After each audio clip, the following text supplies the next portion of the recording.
संतुष्टि प्राप्त? देखो, श्राद्ध कर्म से तो उनका पोषण होता है। जैसे हम यहाँ से पिंडदान करते हैं, पितृ तर्पण करते हैं, तो वो जल और वो वस्तु उनको पोषण देती है, लेकिन प्रसन्नता नहीं। प्रसन्नता तो भजन करने से होती है। जितना हम भगवान का नाम जप करके और अपने पितरों को देंगे, उतना उनकी उन्नति होगी। ये लड्डू और पिंडदान और जल से पितरों का पोषण होता है, पितरों की उन्नति होती धर्मानुष्ठान से। भागवत का पाठ करवा दिया, गोपाल शास्त्र नाम का पाठ करवा दिया, खूब नाम कीर्तन किया, नाम जप किया और वो पितरों के दिया, इससे उनकी उन्नति होगी। खोया के लड्डू और तिल और पानी, इनसे उनका पोषण होगा।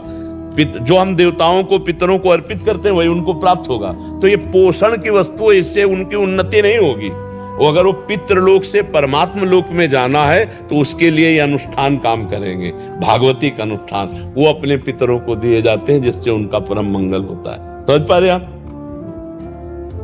नीलम कुमारी जी मंडी से।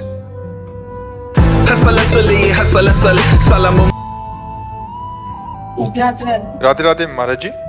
महाराज जी, मैंने लगभग 4 महीने पहले दिनचर्या नियमावली आपकी कृपा से लिया है। महाराज जी, नियमावली करने से मन में उथल पुथल सी हो रही है, और जो उतार चढ़ाव आ रहे हैं, समाज के लोग भी बहुत प्रताड़ित कर रहे हैं, जिससे मन विचलित है। नहीं, समाज के लोग इसमें प्रताड़ित कर रहे हैं? क्या समाज के लोग? पर मैं और मेरा बेटा है, मुझे अपने बेटे के लिए अर्थ तुम्हारा बढ़ता है, ठीक है। तो अब क्या करते हैं, जब से दिनचर्या लिए वो दुश्मन की तरह मुझे देखते हैं। कौन लोग जो मेरे आसपास के हैं, और मुझे क्यों दुश्मन? जब हम किसी का अहित नहीं करते, हम किसी का अमंगल नहीं करते, तो आपको पता कैसे कोई आपको दुश्मन की तरफ देखते हैं?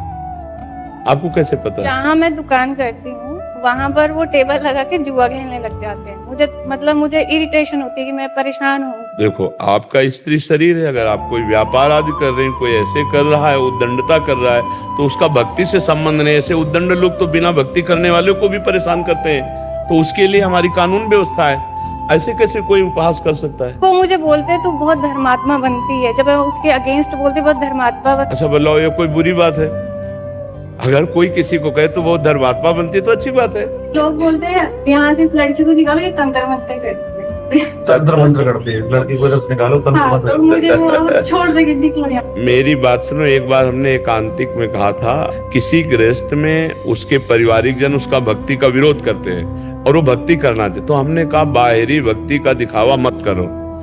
भक्ति आंतरिक वस्तु है। यदि विरोध हो रहा है भक्ति का, और मंदिर से राधा राधा जप रहे, कृष्ण कृष्ण जप रहे, इसको कौन रोक सकता है? और जैसे मान लो गुरु मंत्र ले लिया और तिलक लगाना है, तो हम सूखी रज ले ली मिट्टी, और हमने ऐसे कर लिया सूखी रज की बट्टी, तो तिलक लगेगा भी नहीं, और तिलक लग भी गया। गुरु आज्ञा का पालन हो गया, तिलक लगा, देखने में लगा नहीं। अच्छा, कंठी, अगर कंठ में राधा राधा चल रहा हो, कंठी नहीं है, तो भगवान नहीं जान रहे क्या कि मेरा भक्त है? और कंठी बांधे हो, नाम जप नहीं कर रहे हो, इसी बात में जल रहे हो कि ये दुष्ट मुझे ऐसा कहता है, ये वैसा कहता है, तो भक्ति तो हो ही नहीं रही है।